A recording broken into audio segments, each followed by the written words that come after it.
E agora, pense comigo. Será que seguir o Evangelho de Jesus tem mesmo a ver com religião? Vivemos um tempo em que as pessoas se dizem cristãs. Usam o nome de Jesus. Frequentam templos. Defendem doutrinas. Mas, ao mesmo tempo, julgam. Excluem. Ferem. Humilham. Então surge uma pergunta que incomoda. O Evangelho de Jesus pertence a quem? Neste encontro profundo e corajoso, diferentes religiões se sentam à mesma mesa para falar de um único tema. O significado real do Evangelho. Não se trata de qual religião você segue, mas de quem você se tornou. Fica comigo até o final.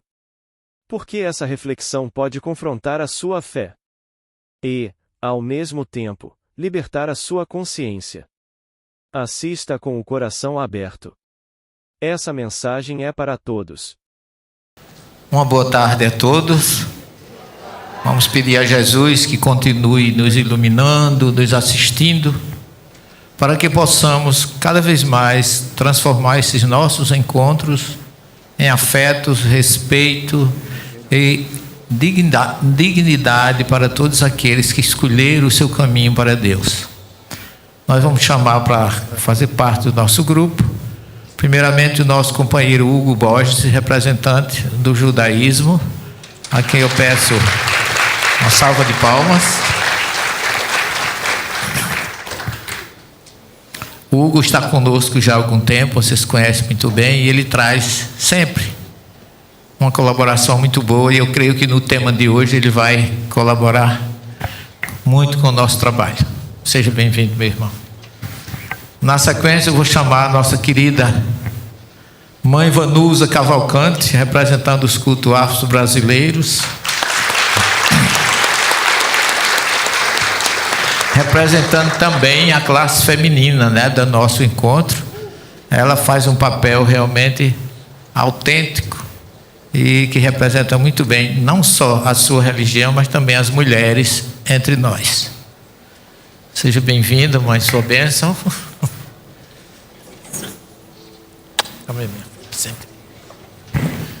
Na sequência nós chamamos o pastor Fábio, da Igreja Presbiteriana de Cruz das Almas, em João Pessoa. Vocês já conhecem também o pastor Fábio, que é um companheiro que realmente apresenta muitas lições de humildade e de autenticidade perante o Evangelho de Jesus. E para coroar a nossa tarde, nós vamos chamar o pastor Bruno, que é da Igreja Batista de Manaíra, lá em João Pessoa.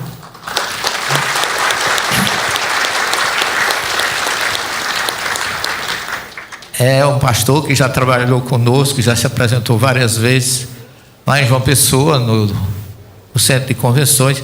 O ano passado nós estivemos lá no Cabo, no centro do Nando Cordel, fizemos lá um trabalho também, eu e ele.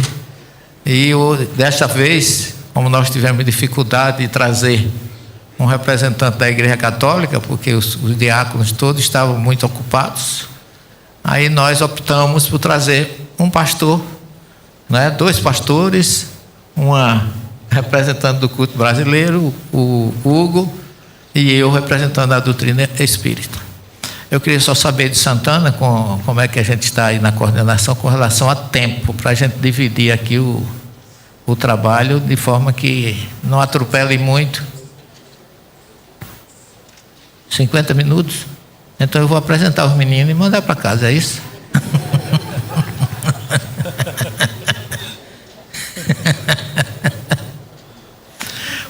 Porque nós somos em 3, 4, 5. Eu não vou me incluir, né? Eu vou só coordenar e deixar 10 minutos para cada um. Não é isso? Tá bom assim? Estão satisfeitos? Primeiramente agradecemos a compreensão de vocês. O nosso tema é o que representa o Evangelho de Jesus para a sua religião.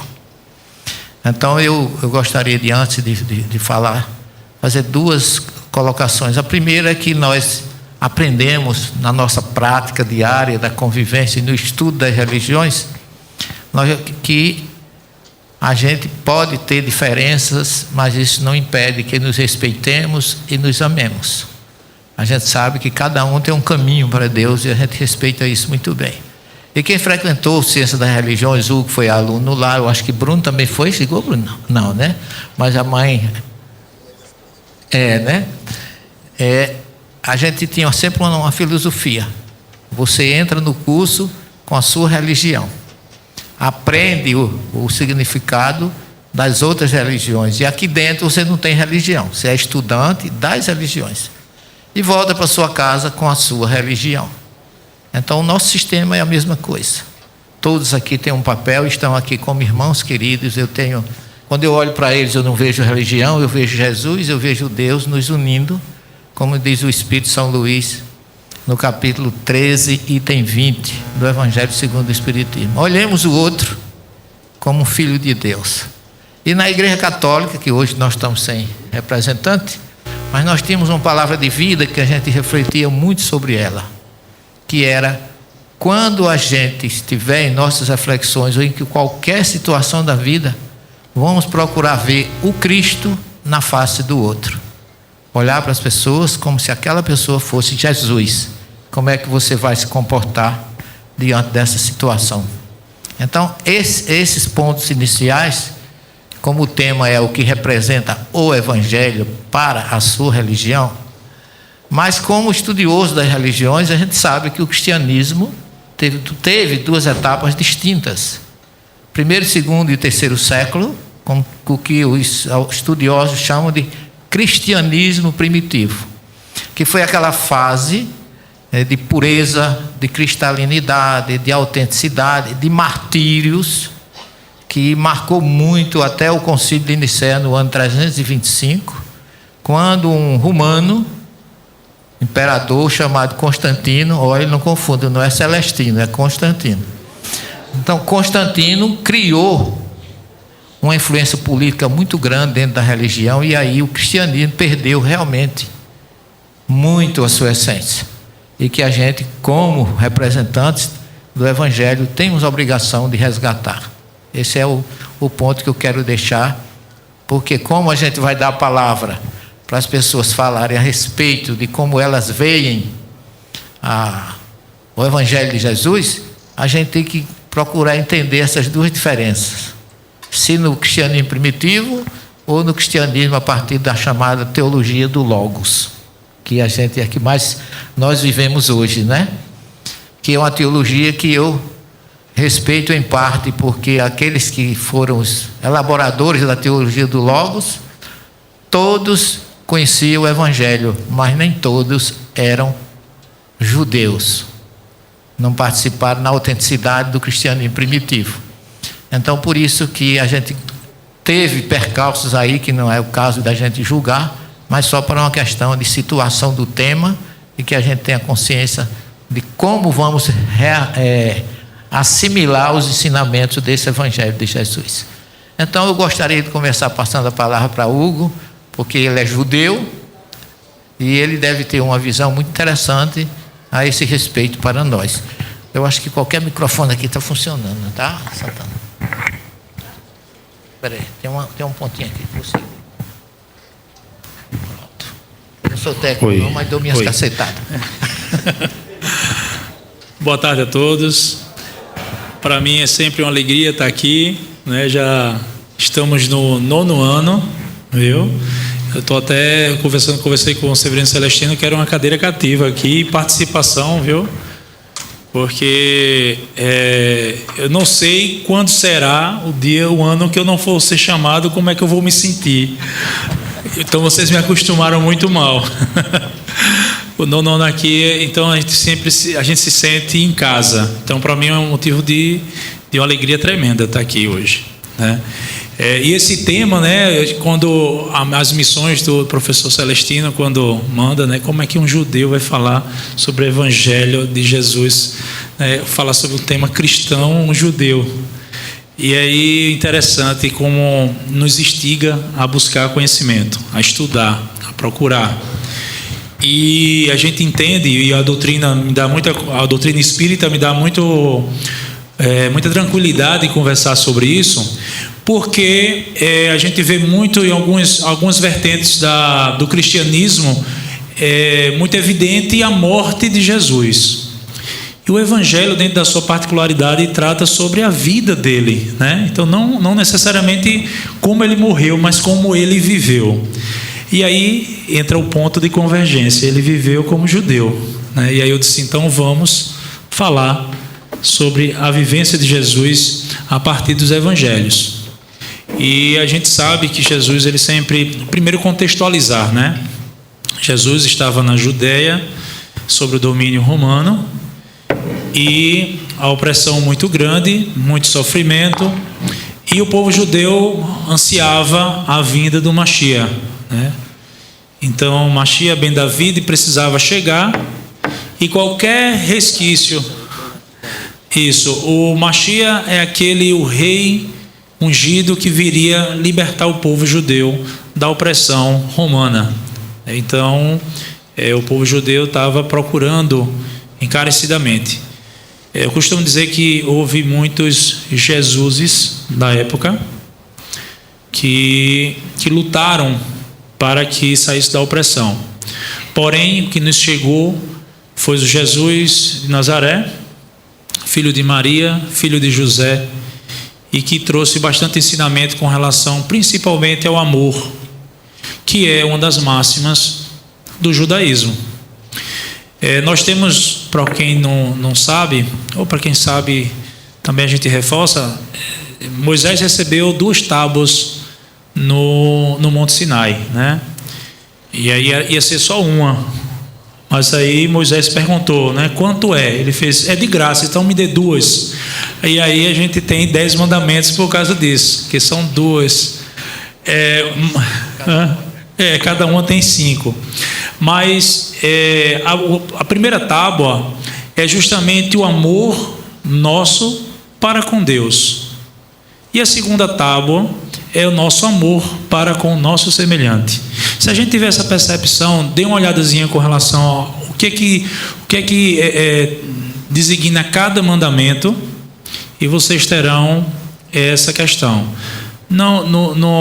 Amar a Deus sobre todas as coisas, não terás outros deuses, separarás um dia para o que é o sábado, em memória que 6 dias trabalharás e 7º dia descansarás, honra teu pai e tua mãe.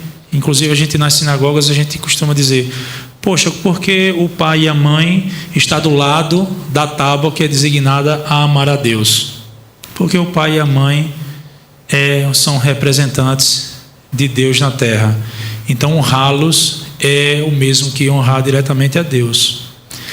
E depois do outro lado a gente tem não matarás, não assassinarás, não desejarás as posses do outro. Me lembra aí os estudiosos. Não desejar a mulher, a posse, não levantar falso, né? Não cometeres adultério. Então, se vocês perceberem, isso aí é justamente o respeito e o amor para com o seu semelhante. Então, Jesus entendeu claramente com relação a esses ensinamentos e procurou ao longo do tempo vivenciar isso e exemplificar e passar esse conhecimento para todos aqueles que estavam naquela época. O nosso professor Celestino falou que nós temos, eu entendo também essas 2 etapas do cristianismo, e aí a gente vê nitidamente que Jesus a todo momento ele fala para o seu povo, ele não fala para nenhum outro povo. Tanto é que tinha samaritanos, ele fazia assim, não quero conversa com os samaritanos, apesar de que tem a parábola, né, da mulher samaritana, o encontro com a samaritana, mas ele em vários momentos ele diz assim, não, eu estou aqui para os meus. Por quê? Porque ele estava fazendo asepsia? Não, porque como os judeus tinham o título de levar luz para nações, ou seja, a luz do conhecimento do Deus único, e muitos não estavam dentro dessa premissa, ele disse, espera aí, essa primeira missão eu preciso trazer os meus para techuvá, que é, quer dizer, retornar para o caminho da Torá. E assim ele pregou. E a gente vê depois desses ensinamentos que Paulo, na segunda etapa, que eu entendo, e perdoem os estudiosos, é só uma concepção minha que eu faço a separação para poder concatenar as ideias com relação ao cristianismo. Temos a segunda etapa de Paulo, que tem um papel fundamental para a igreja cristã, né, para o cristianismo, que leva para todos os povos. Vai para Corinto, vai para a Turquia, para a Ásia Menor. Ele sai justamente pregando os ensinamentos de Jesus. E então, como um bom judeu e aquele que busca a todo momento administrar conflitos, e dentro dessa concepção de que os conflitos eles têm que ser pautados entre o respeito mútuo e aquilo que Deus nos ordenou, Jesus fazia isso com uma maestria fabulosa, certo? Então, em vários momentos, a gente via Jesus com doçura e muitas vezes via ele com uma certa severidade com relação à aplicabilidade. E o judaísmo ele tem essa conotação de que o ser humano ele precisa buscar esse respeito para Deus, para com o próximo e para consigo mesmo. Como é que eu posso amar o próximo como a ti mesmo se eu não me amo a mim mesmo? Então, quando o povo judeu ele tem essa concepção, essa importância de que nós precisamos viver em harmonia para vivermos bem, é justamente o que o Evangelho está pregando. E então a gente tem essa concepção de que Jesus, muitas vezes no templo, muitas vezes na sinagoga, muitas vezes na rua, ele era inquirido, ele era perguntado de forma muitas vezes capciosa, né? E ele tinha uma forma de levar não só a resposta para aquele interlocutor, aquele que estava lhe perguntando, como ele também aproveitava, e que eu estava conversando agora com o pastor Bruno, a oportunidade de ganhar tempo. E que, aproveitando aquele momento, de pregar e ensinar a todas aquelas pessoas que estavam ao seu redor. E chega um momento da vida da gente que a gente tem que fazer isso. A gente tem que ganhar tempo. Nós temos um costume na cultura judaica que após os 40 anos, e o pastor Bruno nós estávamos conversando, que ele daqui a pouco chega nos 40 anos, né? Falta acho que uns 5, 6, 7 anos para ele estar chegando aos 40 anos. Eu já passei um pouquinho, né? E quando o homem chega, o judeu, quando chega aos 40 anos, ele está na plenitude e justamente no processo de transição entre perder tempo e ganhar tempo. A gente até os 40 anos, o judeu, né, o entendimento do costume judaico é que até os 40 anos o homem se permite perder tempo. E quando a gente passa dos 40 anos em que a gente identifica que nós temos mais passado do que teremos futuro, a gente começa a ganhar tempo. E você falou sobre a irmã Joana de Ângeles, falou exatamente sobre isso que nós tínhamos acabado de falar, sobre a questão de aproveitar o tempo da melhor forma possível para que a gente possa nos amar, para poder amar o próximo. Então é justamente essa concepção que Jesus tinha. E aí a gente encerro minha parte aqui, dizendo exatamente as palavras do judaísmo e que vocês tão bem conhecem, que amarás a Deus sobre todas as coisas e ao próximo como a ti mesmo. Muito obrigado.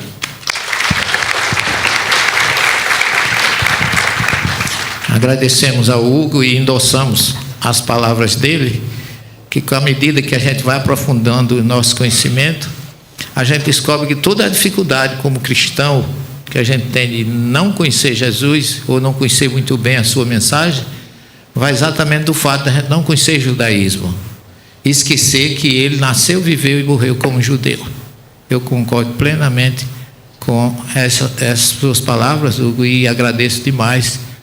Mais uma vez, a sua presença entre nós será sempre de alegria, porque você sempre traz uma colaboração das raízes que a gente precisa, inclusive para conhecer melhor o Evangelho. Eu vou passar a palavra agora de lá para cá com o pastor Bruno, para ele fazer a mensagem dele. 10 minutos, querido. Boa tarde a todos. Quem estava dormindo acordou agora que eu vi, viu? essa voz grave, né? E claro, o professor Severino, Celestino, sempre convidando. Eu faço minhas palavras também muito próximas já de Hugo, já há 9 anos, né? Participando e acompanhando, não apenas aqui, em outros lugares também, né? E é sempre uma honra e uma alegria. E eu sou tão ecumênico que quando eu chego nos lugares, as pessoas não sabem se eu sou padre ou se eu sou pastor. Então, às vezes, o pessoal, Padre Bruno, diga paz, meu filho, Deus abençoe, beijo na mão, faz tudo, né? E isso tem a ver com a nossa conduta e o comportamento. Mas, alguns anos atrás, especificamente há 7 anos atrás, né, é o número da perfeição, né, bem cabalístico hoje, vamos ser, e eu tomei uma decisão de levar um evangelho numa outra perspectiva. Eu sou pastor batista da Convenção Batista Brasileira, faço parte da Ordem dos Pastores Batistas do Brasil, já há 17 anos, ano que vem eu fico de maior, né? Vai completar 18 de ministério pastoral, e eu tirei um shabat, eu tirei alguns anos de licença da presidência da igreja para ter experiências, porque eu decidi que eu vou ser um pastor, que vou pregar o evangelho para pessoas de que não gostam da igreja e para pregar para pessoas de quem a igreja não gosta. Eu vou repetir, eu sou um pastor que eu tenho um chamado de levar o evangelho para quem não gosta da igreja e levar o evangelho para pessoas de quem a igreja não gosta. Deu para entender mais ou menos? Porque Jesus, ele nunca foi carpinteiro, né? Jesus, ele era professor. Ele teve 12 alunos, fez um bacharelado com 3 anos, um foi reprovado, conhecido como Judas, né? E no meio dessa missão a gente faz escolhas muito importantes. E de fato, quando o Hugo traz à tona a ideia do amor como um elo vinculante, Jesus estava numa aula magna, que está lá em João capítulo 13, versículo 35. Ele reúne os 12 discípulos já perto de ir para a cruz, já tinha passado 3 anos, e ele disse: olha, nisto todos saberão que vocês são meus discípulos, se vocês tiverem amor uns pelos outros. Se vocês amarem uns aos outros como eu vos amei, nisto todos saberão que vocês são meus discípulos. Porque o evangelho, a marca do evangelho, para nós que somos conhecidos como evangélicos, não tem a ver com um anel no dedo, um diploma de teologia, quanto tempo de crente você tem, ou quantos versículos bíblicos você tem decorado. A gente tem que saber o quanto você ama, quanto você está disposto a entregar de amor para o outro, né? E isso é muito importante, porque a eternidade é uma coisa muito presente na vida evangélica. Eu não fui feito para morrer, eu fui feito para ter a vida eterna. Essa agora, e a gente precisa entender da alma, né? E quando Jesus fala da alma, ele diz, olha, lá em Mateus 26, ele disse: de que adianta você ganhar o mundo inteiro? Tá vendo quantos evangelhos tem aqui? Tem muitos, viu? Né? E perder a sua alma, porque não é a alma que vincula a vida eterna. A gente não está falando sobre uma questão escatológica, o fim dos tempos, apocalipse, não. Jesus está falando daquele centro das emoções, o que une esse receptáculo chamado de corpo humano, carnal, temporário, com aquilo que é divino, que é eterno, superior. Só que para poder unir essa coisa impossível, humanamente falando, é necessário que haja o Cristo. É necessário que haja Jesus, tem que ter o amor, que é o vínculo, é a nossa alma. Porque tem pessoas que conhecem muito da doutrina espírita, mas ainda falta muito para aprender a amar. Ainda precisa aprender. Na igreja evangélica também é muito comum, e é muito comum também a gente sofrer preconceito. E às vezes quando a gente chega no lugar, eu já escutei isso de um professor uma vez na universidade: mas Bruno, você é tão inteligente e é pastor. Aí o que é que ele quis dizer com isso, né? Eu não entendi, mas a gente fica nessas concepções, e tem muita gente que quando eu chego e acaba descobrindo que eu sou pastor, eles descobrem, né? Aí disse: você virou pastor, como se pastor virasse, né? Vira pastor. Aí disse: você virou pastor? Eu disse: também não acredito. Eu disse: eu sou pastor, tenho até carteirinha, eu mostro a carteirinha de pastor. Aí as pessoas acreditam, porque há um estigma, há uma marca, quando Jesus vai para o Sermão do Monte, que é característico de quem vive o evangelho. E a primeira marca de quem vive um evangelho genuíno, independente da sua religião, é se você chora. Porque as lágrimas é a marca de uma alma que é viva, que me conecta com o eterno. Então pessoas que não choram mais, elas não entenderam o evangelho ainda. Porque bem-aventurados são os que choram, porque eles serão consolados. O consolo tem a ver com o símbolo de uma alma que ama e que entende que o evangelho é a boa nova para quem era o monstro do pântano. Porque eu conheço gente que diz que é bem religioso, é espiritual, mas se você botar uma ferradura nele, ele dá um coice em você, né? Porque ele é bruto, tudo ele resolve do jeito que ele quer, na hora que ele quer. Se alguém se identificou aqui, ore por ele, né? E a gente entende isso. E olha, bem-aventurados os perseguidos.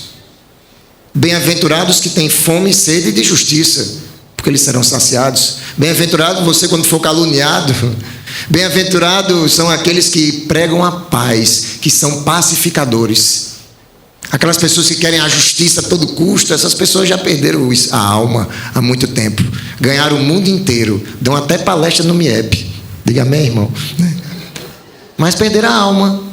Não sabe mais sorrir com os animais, com as crianças, não tem tempo de andar com os amigos, né? Há pouco tempo eu tive uma querela muito saudável com a minha esposa, fazendo essa brincadeira do trocadilho dos 40 anos, que eu já estou com 42, indo para 43, e minha esposa é nutricionista, né?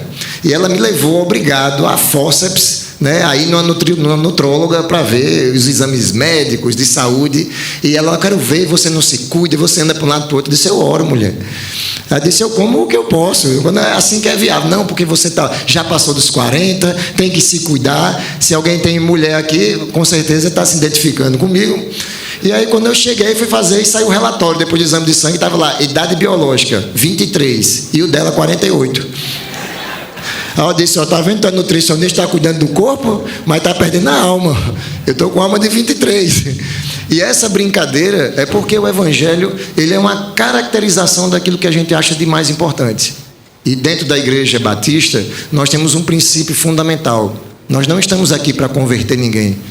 Nós não estamos aqui para ganhar almas para Jesus, como muitas vezes a gente escuta em algumas comunidades evangélicas. Isso é muito, né, é muito gladiador, isso é muito cruzadas, né? Vamos ganhar as pessoas. Não, Jesus não quer ganhar as pessoas, Jesus quer amar as pessoas, quer acolher as pessoas, cuidar das pessoas. E esse cuidado, ele tem que ser muito, muito claro, porque nós só temos uma missão. O Evangelho é a boa nova de que um dia o Bruno de antes tem que ser o Cristo de hoje. Então, a partir do momento que minha filha, meus amigos, as pessoas que eu convivo não conseguem ver Cristo em mim, eu não estou mais vivendo o Evangelho. E a mensagem do Evangelho é essa, que a cada dia nós nos tornemos como Ele, porque Ele e o Pai são um, e eu preciso isso. Isso é que deixa, é o imago Dei. Onde é que eu sou semelhante a Deus? É quando eu amo. Eu sou semelhante a Deus quando eu perdoo. Eu sou semelhante a Deus quando eu consigo me emocionar, quando vejo uma pessoa triste, passando fome, eu divido o que eu tenho com ela. Essa é a marca do verdadeiro Evangelho. Claro, muitas igrejas evangélicas estão bem distantes dessa realidade. Não é porque eles não sabem fazer, é porque eles querem ser evangélicos, mas não querem ser parecidos com Jesus. Então, a mensagem que eu digo para vocês aqui da nossa partilha é que viver o Evangelho é viver a cada dia sendo mais próximo de Jesus e independente. E se você tem marcas, né? Se você tem suor, sangue e lágrimas, seja bem-vindo. Essa é a marca de quem serve o Evangelho. Que Deus abençoe a todos.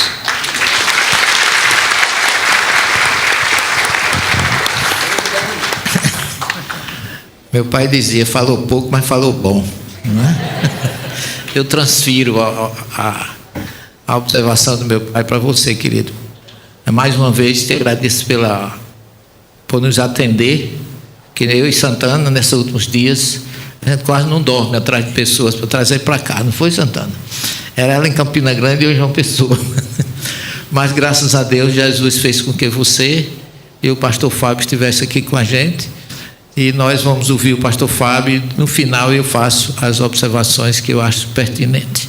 Mas mais uma vez foi muito bom te rever, te reencontrar, né? E essas coisas da gente encontrar pessoas que normalmente não é possível, né? A gente não encontra um pastor em qualquer lugar, a gente não encontra um padre em qualquer lugar, né? E aqui nós temos pastor, temos ex-padre, temos, né, cultuar brasileiro e temos um judeu que é outro que sofre muito preconceito, né? O antissemitismo imperou muito e é uma marca que a gente tem na nossa existência. E as pessoas se esquecem que quando estão sendo antissemitas, estão sendo contra Jesus, que era um judeu autêntico.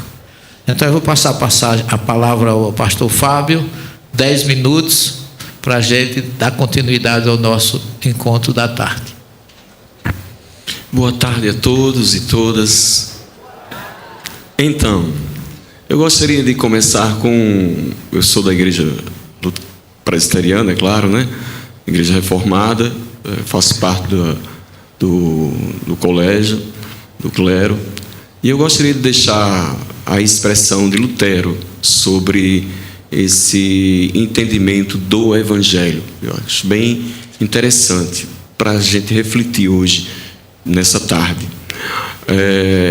Ele diz da seguinte forma: ele questiona qual o verdadeiro tesouro da igreja. Aí ele responde: o Evangelho de Jesus. Vou repetir novamente, tá certo? Qual o verdadeiro tesouro da igreja? O Evangelho de Jesus Cristo. Então, nesse mundo que a gente está aqui presente, as pessoas buscam tesouro, não é isso? Quem não busca riqueza? Todos buscam, e é bom ter para distribuir. Só que o tesouro não são os templos, não são o número de pessoas que nós temos nos nossos santuários suntuosos, não são as lanchas que os meus colegas usam para se divertir, os jet skis ou o jatinho. Não é o tesouro. O tesouro da igreja está no amor. É verdade. E o Cristo é a personificação desse amor. Ele se personificou. Isso mesmo, ele se fez carne. O amor agora começa a abraçar pessoas. Um abraço coletivo. Então esse amor agora começa a pisar no chão, a andar com pessoas pobres, excluídas, famintas. Aí ele começa a sua missão distribuindo o seu abraço de compreensão a prostitutas, a ladrões, a malfeitores. Não uma comunidade excludente, mas inclusiva. Ele começa a incluir através do amor.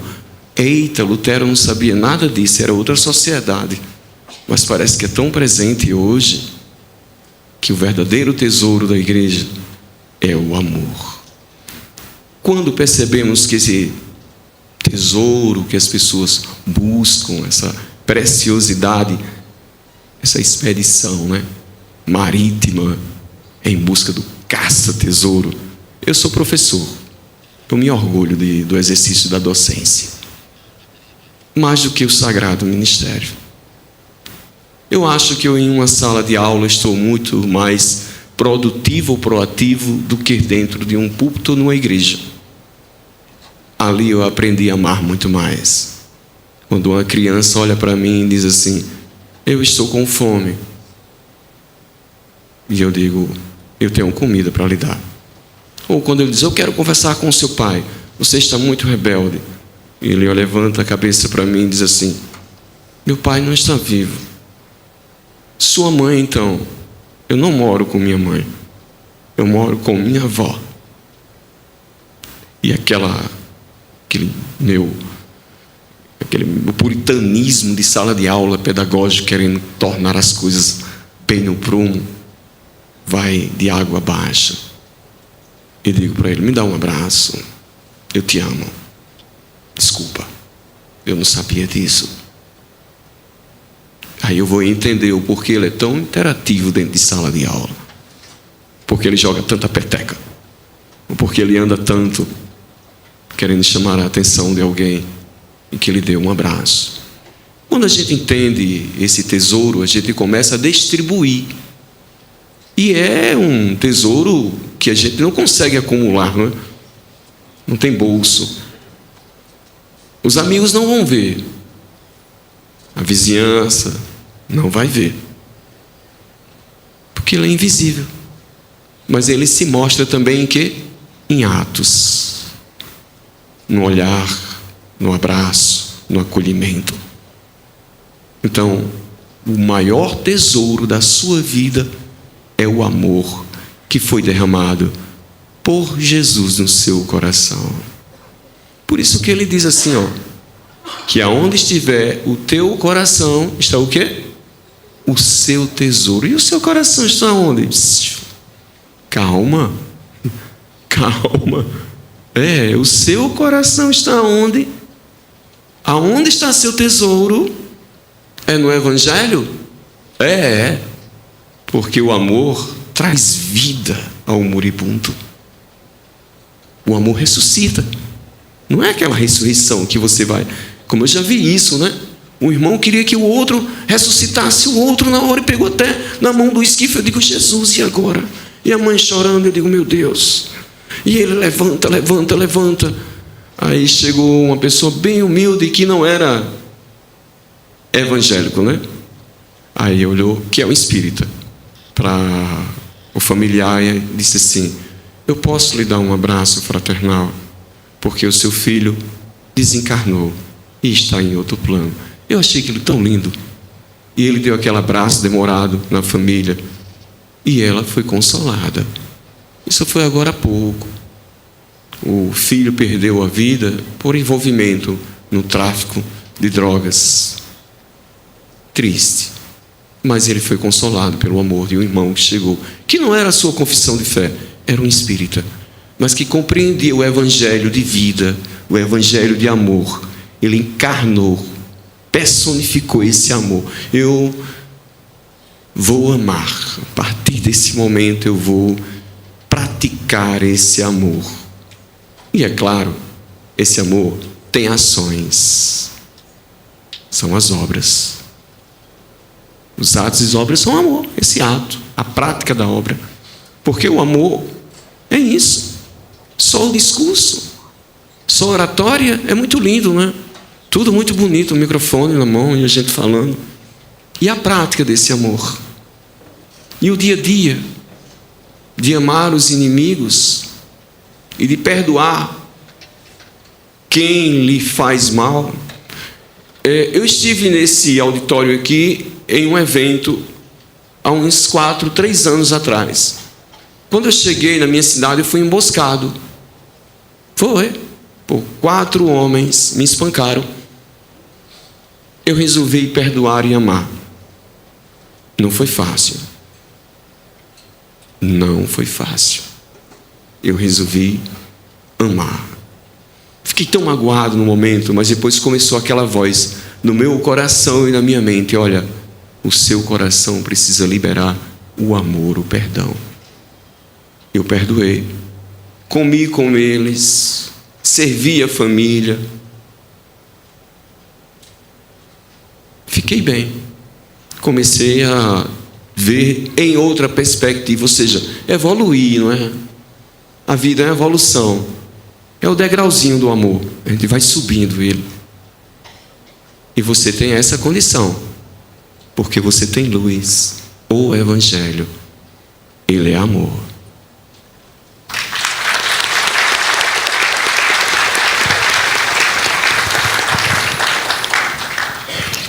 Jesus dizia que a boca fala do que está no coração. Parabéns, Fábio. Vocês realmente tinham que estar aqui hoje. Todos vocês. E vocês que estão aqui presentes também tiveram um motivo para estar aqui. Eu vou passar a palavra à nossa querida Vanduza Cavalcante, ex-aluna, amiga hoje, com quem nós dividimos sua prática, seu sentimento também. E todos nós, embora tenhamos as nossas mães, a gente pede a benção a ela. Benção, mãe Vanduza, não é assim? Então eu mesmo hoje já pedi 2 vezes. Para não ter perigo de esquecer, né? Para não ter perigo de esquecer e não receber a benção da minha mãe Vanduza, não é, querida? Então a palavra é toda sua, minha irmã. Vamos aplaudir. Boa tarde. Boa tarde a todas as pessoas presentes. É sempre um prazer muito grande estar aqui com vocês. Sempre que o professor Celestino me chama, sempre que Santana me chama, eu venho. Não sei quantos anos fazem. 8, tá vendo aí? Eu nem imaginava.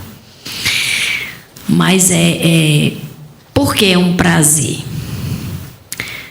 Porque durante muito tempo as pessoas de religiões de matrizes africanas nem se imaginava, se concebia um momento como esse, né? Nem pensar. Eu ouvindo o pastor Bruno e me lembrando, a história de que. Aí olha para. Aí diz: você virou pastor, um homem tão inteligente. E as pessoas olham para mim e dizem: tu parece tão gente boa, tu é do candomblé. Pronto. É a mesma coisa. Porque existe o que a gente chama de estigma. As pessoas estigmatizam os outros por causa da religião, da sexualidade, da etnia. Falta do que fazer. Se ocupe, que aí você não vai mais fazer essas coisas. É só se ocupar. Eu sou de Patos, interior da Paraíba, e lá existia um ditado que eu não sei se vocês... Acho que todo mundo conhece, né? Mente vazia, oficina do cão. Né? E quando é que a mente da gente está vazia? Não é quando a gente não tem o que fazer, não está trabalhando, não está estudando. Está vazia quando a gente não tem bons pensamentos, boas atitudes. Eu não sabia o tema. Aí cheguei no carro, o Celestino falou: sabe o tema? Eu disse: não. Aí ele disse o tema. E aí eu fiquei pensando na viagem para cá. Eu sou do candomblé, religião de matriz africana. Nós não somos cristãos, mas aí veja bem. O que é que a gente quer dizer com não somos cristãos? Não somos de religiões, nossa religião não coloca o Evangelho de Jesus, ou a vida dele, as práticas e etc., como ponto focal de base para a nossa religião. Não é assim. No entanto, o que é que eu falo para vocês, enquanto pessoa que não é de uma religião de base cristã? O Evangelho vai além das religiões. Vai muito além das religiões. Não interessa se eu sou do candomblé, se meu querido amigo Hugo é do judaísmo, se tem não sei quem que é do hinduísmo, não sei quem lá que é da Wicca, não sei quem que é sei lá, qualquer outra religião, e assim vai, são centenas. Isso não tem nada a ver com o Evangelho de Jesus. O Evangelho de Jesus não pertence aos evangélicos, nem aos católicos, nem aos kardecistas, ou nem aos umbandistas, que a Umbanda segue o Evangelho também. Não pertence a religião nenhuma. Primeiro que Cristo, e eu sou uma professora de história e estudei a personalidade dele enquanto ser histórico e tenho uma verdadeira paixão. Acho um dos personagens da história do mundo mais interessantes. E primeiro que ele, nas suas falas, andanças, pregações, ele não determinou que ninguém fosse de religião X ou Y. Elas nem existiam, na verdade. Quando ele estava no período dele, havia outro contexto religioso, haviam outras religiões. E, inclusive, a pregação dele gera um movimento religioso, eu vou chamar assim enquanto cientista das religiões. Gera um movimento religioso que começam a chamar de cristianismo. E os cristãos começam a ser perseguidos por quem estava no poder na época. Que depois, para não perder o status quo, o que é que fazem? Absolvem o cristianismo, vem a Igreja Católica. Depois, mais tarde, vem toda uma contestação que geram as igrejas reformadas, as igrejas que hoje são chamadas de evangélicas. E em tudo isso que eu estou falando, em toda essa trajetória, o cristianismo passa a ser a base dessas religiões, mas o evangelho não pertence a ninguém em particular. Não é domínio de nenhuma crença religiosa. Porque Jesus falou de atitudes de vida. a misericórdia de Deus, né, a perfeição dele, o amor, que está certíssimo, o Senhor está certíssimo quando fala do amor. O amor de Deus é tão forte, é tudo, absolutamente tudo, que ele põe um exemplo na terra. Já pararam para pensar o sacrifício de Jesus em encarnar num planeta horroroso igual ao nosso? Horroroso, claro, tem outras coisas maravilhosas, mas sob o ponto de vista da nossa primitividade, do nosso egoísmo, do nosso egocentrismo, da nossa falta de capacidade de nos colocarmos no lugar do outro. Aí ele vem para cá. Deve ter sido bem doloroso, mas ele veio. Por quê? Porque Deus ama tanto todas as criaturas que ele manda alguém para ser o exemplo de como é que nós deveríamos ser para podermos evoluir, independente de qualquer que seja o credo religioso. Jesus é exemplo de vida. Seguindo aquela cartilha que ele prega, você só tem problema se você não tiver entendido o que é que significam aquelas coisas que ele ensinou. Porque se você fizer, vai dar muito certo, independente da religião que você professe. Mas aí alguém pode dizer, ou vocês todos, ou até eu mesmo, é difícil demais. Gente, é muito difícil. Para começar, me perdoem os cristãos aqui, tirando o Hugo e eu, mas me perdoem vocês cristãos, quase ninguém faz. E eu não estou olhando a vida alheia, não. Não estou descumprindo. Olha o argueiro, não. Olha a trave no teu olho, ao invés de olhar o argueiro no olho do outro, não. Eu estou dizendo pelas coisas que acontecem diariamente com quem é cristão, fazendo com quem não é, ou fazendo com os próprios cristãos. Aí tem um rapaz cristão que a orientação sexual dele é homossexual e a igreja bota para fora quando descobre. Gente, cadê Jesus nessa hora? Eu fico me passando. Eu digo, segura para tu não ser igual ao que está expulsando, que está criticando o que está expulsando. Aguenta, finge que não está vendo um absurdo desse. Aí, vizinho à igreja, começa a morar uma pessoa do candomblé. E tome confusão e briga, eu estou dizendo o que acontece de verdade. E briga na justiça, e a igreja brigando com o pai de santo revidando. Cadê o cristianismo? Cadê o evangelho? Cadê o comportamento de amar o próximo como a si mesmo? Cadê o não julgar? Então é muito difícil ser cristão, independente da religião que você esteja. Aí quando alguém diz, e para as religiões de matriz africanas, o que é o evangelho?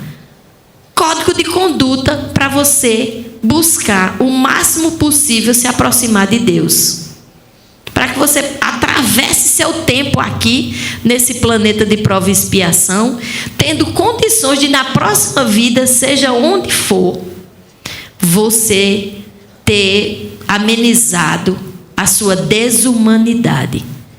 Evangelho humaniza quando é seguido o máximo possível próximo ao que é pregado. Evangelho humaniza, evangelho ensina a amar. Evangelho, não pessoas. Não padres, pastores, dirigentes de casa espírita. Eu estou falando de evangelho para toda a humanidade.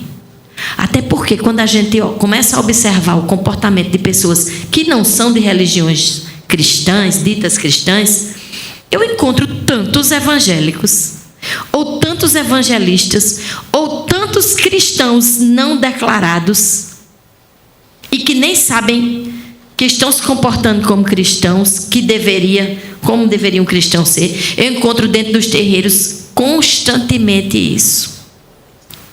Como encontro pessoas diabólicas também. E encontro tantas pessoas que abrem a boca, enchem a boca para dizer que são cristãos, independente de católico, evangélico ou o quê, ou espírita, e que fazem atrocidades, horrores. Por isso que não é a questão da religião em si, é a questão do comportamento, da escolha de projeto de vida, da escolha de atitudes diante das dificuldades. Aí você vai dizer se o Evangelho é modelo para você ou não. E, na verdade, o Evangelho ser modelo para você ou não, deve ser uma coisa natural. A pessoa naturalmente agir de acordo com o que Jesus determinou. Naturalmente, sem dizer, estou seguindo, Deus está vendo. Deus está vendo que eu estou perdoando. Deus está vendo que eu estou amando. Não vale. Tem que ser natural. Não adianta você dar todo mês R$300 para instituição de caridade e morrer de falar da vida do vizinho, gente. Parou com isso. Não adianta estar dando esse dinheiro. Compre aí uma roupa para você e pare de falar do vizinho, que você vai começar a entender que você devia, além dos 300, ir lá e ajudar aqueles idosos naquela casa que você dá dinheiro, passar uma tarde, trocar a fralda. Não é só doar. Escrever uma carta, passar uma tarde do domingo, abraçar e beijar. São pequenas coisas, mas começando por parar de falar mal da vida alheia dos que estão dentro da própria casa. Você já está tendo uma atitude de acordo com o Evangelho. Aí na nossa religião a gente diz, está tendo uma atitude de acordo com o que o orixá pede de você. Que você procure a perfeição. Para que ele possa vir à terra usando seu corpo. Porque um corpo maculado por maus pensamentos, palavras que ferem e atitudes que vão prejudicar o seu próximo, não é um corpo digno do orixá vivo. É a mesma coisa, só muda o nome cristão, tal. Mas pensem sobre isso. Comecem dentro de casa. Toda vez que for fazer uma observação ácida, crítica, soltar uma piada dentro do seu lar, fazer um sarcasmo diante do marido, da mulher, do filho, da filha, do irmão, da cunhada. Antes de fazer isso, pare e pense. Eu sou cristão, sou evangélico, sou católico, sou kardecista. Jesus diria isso, faria essa observação? Não, então peraí. O que é que eu estou fazendo nessa religião, dizendo que sou cristão, se eu estou soltando piada para minha mãe, para meu irmão? Entenderam? Que é uma questão de viver o Evangelho. Aí eu não vou dizer isso, né? Que eu não sou de uma religião nem evangélica, nem cristã no geral. Eu não vou dizer isso, mas vou dizer assim. Como é que o orixá vai usar meu corpo? Como é que o orixá vai vir e usar o meu corpo como casa aqui na terra por alguns instantes? Se eu estou fazendo isso, soltando uma piada para uma pessoa que eu digo que amo. Aí Hugo vai também dizer, como é que eu vou honrar meus ancestrais? Em nome de Jacó, em nome de Moisés ou de qualquer um dos ancestrais, se eu estou soltando piada para minha esposa, sendo sarcástico. É simples. É controlar. É como quem gosta muito de beber e de fumar e o médico proibiu. Ao invés de buscar um cigarro e beber mais do que está permitido pelo médico, como é que eu vou melhorar dessa doença se eu continuar fumando, se eu continuar bebendo? Nós temos vícios em fazer o que não presta. Nós temos vício que é pior do que beber, fumar e outras coisas, é o vício de estar machucando aquelas pessoas que a gente diz que ama. Nós somos viciados em falar da vida alheia, em fazer críticas. Somos realmente viciados. E, para quem acredita na reencarnação, como eu acredito, às vezes você reencarna umas 5 vezes seguida, está aí alguns séculos, levando o vício, viu? Arrastando o vício de uma vida para outra.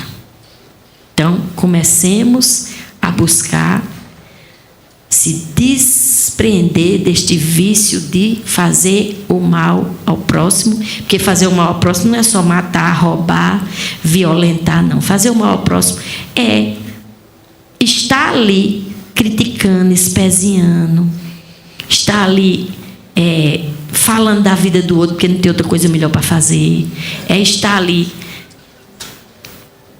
deixando de sorrir para alguém que está precisando de sua ajuda. É chegar no trabalho, sentar na mesa e dizer assim: o que é que você veio fazer aqui? Vá sentar lá no seu lugar, porque você é chefe. E as pessoas fazem isso. Então, meu tempo esgotou, viu? Estão me avisando aqui. Então, o recado é esse. Se está dizendo que é cristão, viva o evangelho. E se controle, se morda todinho antes de fazer o mal a alguém. Muito obrigada por me escutar.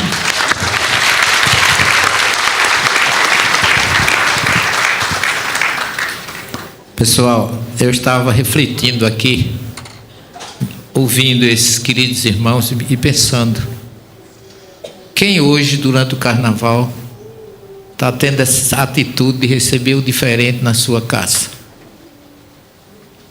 Cada um se ilha como se fosse o melhor, que os outros não merecem aquele ambiente em que eles estão, e por isso eles estão acima de qualquer julgamento ou de qualquer atitude.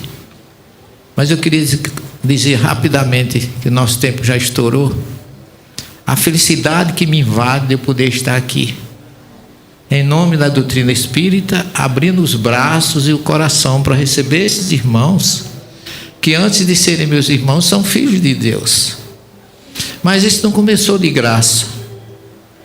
Há 25 anos atrás, eu fui fazer um seminário em Açalândia, e lá só tinha um centro espírita, muitas igrejas evangélicas e uma igreja católica, o centro espírita. E quando eu estava na véspera, no sábado à tarde, eu fui conhecer o centro, e a casa estava sendo arrumada para o seminário, que era no domingo, e uma palestra no sábado à noite. E eu cheguei no centro, estava cheio de jovens, arrumando o centro, varrendo, lavando, arrumando as cadeiras, fazendo aquele movimento. Eu fiquei encantado. Eu pensei logo: por que é que eu não tenho um grupo de jovens desse na minha casa que faça essa atividade? A gente tem uma dificuldade tão grande de trazer jovens para a casa espírita hoje. Não sei se vocês lá na igreja de vocês mas aí eu fiquei pensando, que coisa linda. Aí eu chamei o presidente da casa, eu digo: me dá a receita, porque eu estou precisando de um grupo desse lá no Bom Samaritano, em João Pessoa. Aí: como é que você construiu esse grupo de jovens tão atuante, tão dedicado? Ele disse: nenhum é espírita. Eu disse: tu está pagando? Ele disse: também não. Todos estão na juventude católica da igreja, que o padre Danilo manda toda vez que tem que trabalhar aqui, a juventude é arrumar o centro.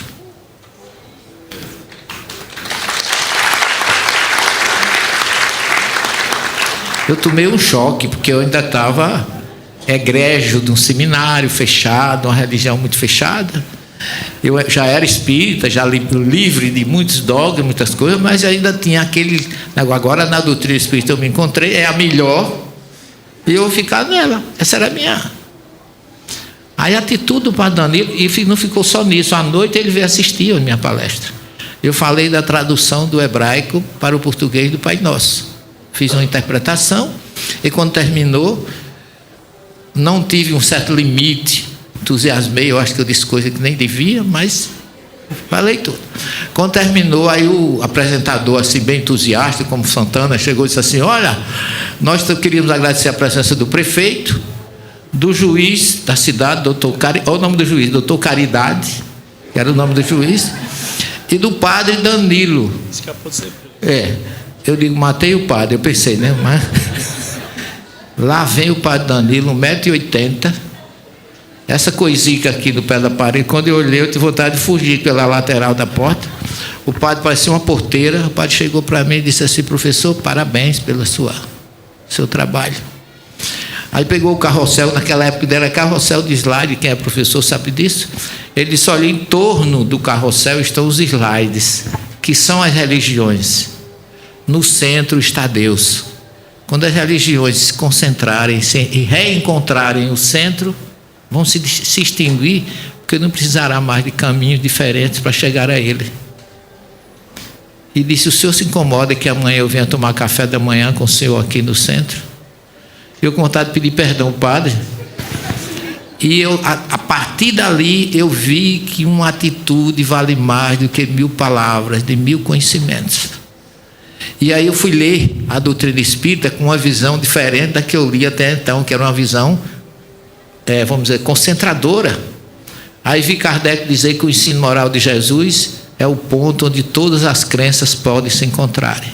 Kardec não disse que o espiritismo era o último caminho, mas o caminho é o amor. Jesus é universal, questão 625, modelo e guia da humanidade.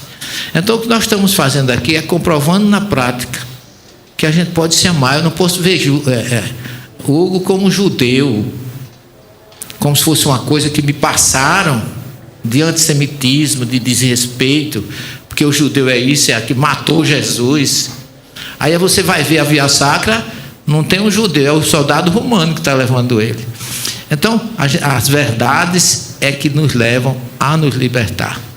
Então, eu queria de coração agradecer a vocês e que a gente não perca essa essência de sempre, através da nossa doutrina, abrir os braços aos diferentes, porque são nossos irmãos em Cristo, e Jesus quer exatamente, como disse o pastor Bruno, que como seus discípulos, todos serão conhecidos se amarem. Então aqui não tem religião, aqui tem discípulos seguidores da filosofia de Jesus, porque ela está em todas as religiões do planeta. Onde tiver amor, respeito e vontade de ser útil ao semelhante, Jesus aí está, independente de religião. Muito obrigado a vocês, uma boa tarde e até a próxima oportunidade. Talvez a maior ilusão espiritual do nosso tempo seja acreditar que Jesus pertence a um grupo específico. Ele não pertence. Ele transcende. O Evangelho não é propriedade de igrejas, centros ou terreiros. Ele é uma lei viva da consciência. Onde há amor, ali está o Cristo. Onde há respeito, ali o Evangelho se manifesta. Onde há perdão, ali a mensagem foi compreendida. Jesus não perguntou qual religião você seguia. Perguntou se você amava. Não perguntou se você estava certo. Perguntou se você foi misericordioso. Seguir o Evangelho é vigiar pensamentos. É conter palavras que ferem. É escolher o bem quando o ego quer vencer. Se essa mensagem não nos tornar mais humanos, mais humildes e mais compassivos, então ainda não entendemos Jesus. Compartilhe essa reflexão com alguém que precisa ouvir isso hoje. Deixe nos comentários o que ficou no seu coração. E se inscreva no canal para caminhar com a gente nessa jornada de consciência e amor. O Evangelho não se defende. Ele se vive.